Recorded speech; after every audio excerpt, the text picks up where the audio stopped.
dicecar Ahok dengan 27 pertanyaan selama 8,5 jam.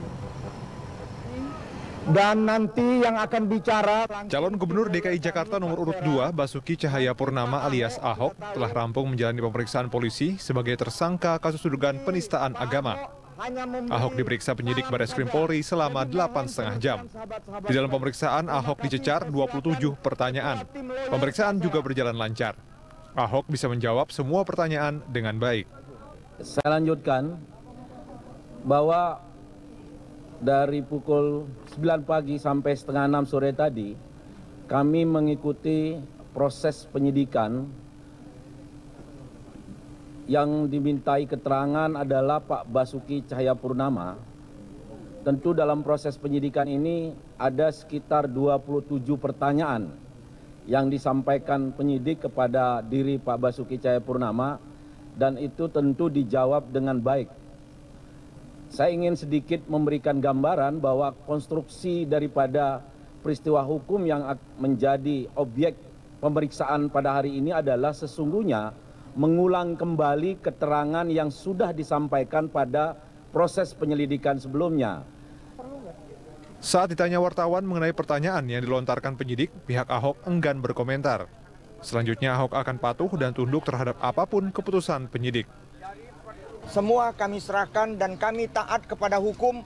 Kami sangat menghormati kerja profesional Kapolri, Pak Tito, begitu juga Pak Aridono, Komandan Reskrim, begitu juga tim-tim kita lihat tadi ya, semua bekerja dengan baik. Kami sabar menunggunya tadi. Terima kasih. Bang, mungkin nggak Bang P21-nya 2 minggu lagi, Bang? Kita lebih cepat lebih baik ya, tapi kita tunggu karena setelah memeriksa mungkin sekitar 1 minggu lebih kurang ini akan diteruskan kepada kejaksaan. Mudah-mudahan berkasnya tidak bolak-balik ya, P19 supaya naik menjadi P21. Hari ini Ahok menjalani pemeriksaan perdana setelah Gubernur DKI Jakarta nonaktif itu ditetapkan sebagai tersangka dalam kasus tersebut. Tim Liputan Berita 1, Jakarta. Meski Gubernur nonaktif DKI Jakarta sudah ditetapkan sebagai tersangka, sejumlah kelompok masyarakat bertekad mengawal jalannya proses hukum melalui aksi yang direncanakan kembali dilakukan di jalanan pada 2 Desember mendatang. Penetapan Gubernur Petahana Basuki Cahayapurnama atau Ahok sebagai tersangka kasus penistaan agama adalah jawaban Polri atas tuntutan massa aksi damai 4 November lalu.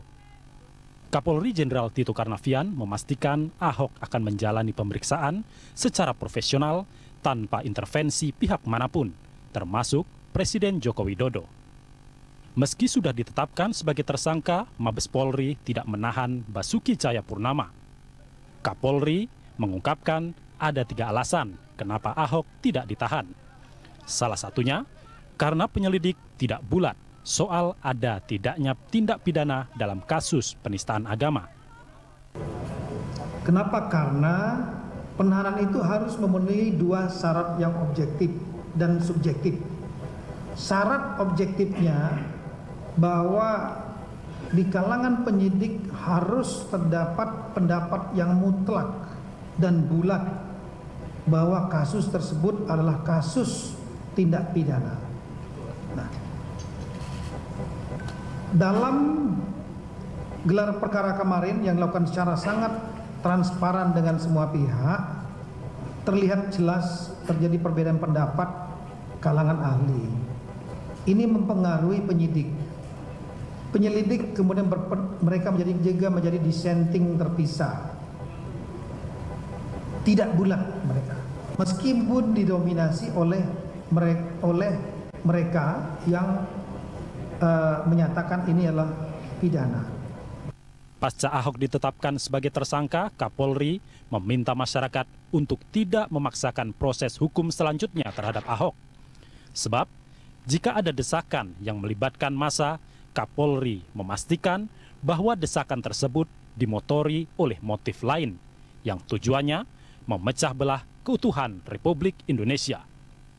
Sementara itu, Dewan Pertimbangan Majelis Ulama Indonesia atau MUI Din Syamsuddin mengimbau agar masyarakat dan umat Islam tidak melakukan aksi unjuk rasa pada 25 November atau 2 Desember mendatang. Umat Islam diminta untuk mengawal kasus penistaan agama yang menyeret Basuki Cahayapurnama melalui proses hukum yang telah dilakukan oleh pihak kepolisian. Maka mohon pada umat Islam, pada seluruh warga besar bangsa, kita sambut proses ini, kita kawal proses ini, dan mohon tidak ada gangguan-gangguan yang justru akan merugikan kehidupan kita bersama.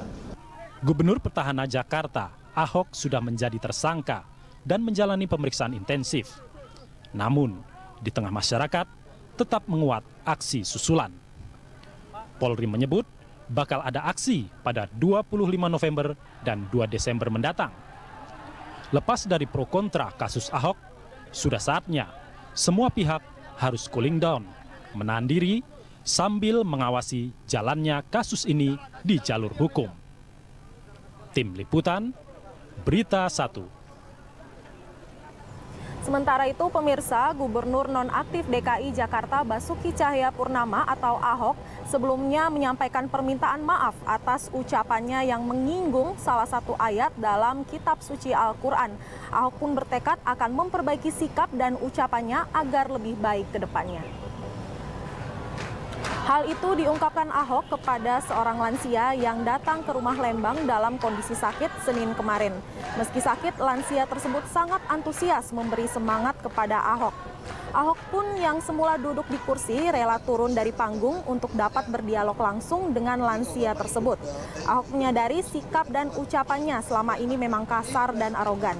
Cagup nomor urut 2 itu pun berjanji akan mengubah sikapnya dan meminta semua pendukung mendoakannya untuk dapat berubah menjadi lebih baik. Berikut pernyataan Gubernur nonaktif DKI Jakarta Basuki Cahayapurnama atau Ahok. Saya udah ikutin beberapa nasihat teman-teman orang tua dari muda. Ya memang saya harus memperbaiki sikap saya, Pak. Melalui peristiwa ini ya saya menyadari mungkin bawaan saya itu orang lihat itu mau apa kayak gitu, Pak. Kita suka nantangin orang juga, Pak. Ya kadang-kadang saya udah renungkan, ya kita dikasih fisik yang baik, bukan buat nantang untuk berantem juga gitu, Pak. Ya saya pikir itu yang kita saya lagi berusaha, Pak, minta dukungan doanya supaya ini selamanya bisa berubah lebih baik, Pak. Ya. Kita beralih ke berita tentang rencana aksi pada 2 Desember mendatang, di mana pihak-pihak yang berwenang di bidang keamanan ibu kota Jakarta mengeluarkan maklumat berisi 4 aturan utama. Para peserta aksi diizinkan untuk menyampaikan pendapat di muka umum yang wajib sesuai dengan undang-undang yang berlaku. Jika melanggar, para peserta akan dikenakan sanksi pidana. Kapolda Metro Jaya Irjen Polisi M. Iriawan mengeluarkan maklumat terkait rencana unjuk rasa yang dilaksanakan pada 2 Desember mendatang.